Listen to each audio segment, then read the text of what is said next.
नमस्ते सबैजनालाई। यो सानो मिनी भ्लग है, यो चाहिँ डेली रुटिन है।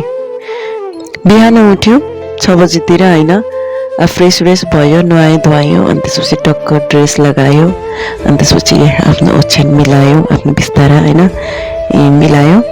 अनि अब ड्रेस लगाइसकेपछि अब सक्स लगाउनु पर्यो, सक्स लगायो। म चाहिँ लास्टै च्याउ लाग्छ कि एकदम गाह्रो लाग्छ बिहान उठ्न चाहिँ। अब के गर्ने है, उठ्नै पर्यो, कपाल सपाल कोर्यो, सबै कामहरू अब गर्नै पर्यो। छुट्टीको दिनभरि नगरेको काम है, ड्युटी जाने बेला आधा घन्टामा सबै गरिसकिन्छ। अलिअलि कोल्ड पनि लागिरहेको थियो, अनि त्यसपछि भिडियो बनाउँदा आफ्नो डलसित प्ले गरेँ, लाइट बन्द गरेँ।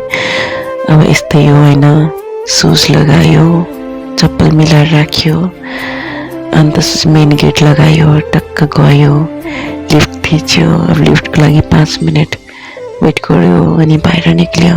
बाहिर चाहिँ यति गर्मी है, भित्र चाहिँ जाडो लागिरहेको थियो। बाहिर चाहिँ गर्मी थियो, तर मलाई कोल्ड लागेको कारणले जाडो नै लागिरहेको थियो। अनि त्यसपछि लामो ट्राफिक है, ट्राफिक पनि लास्टै ट्राफिक हुने के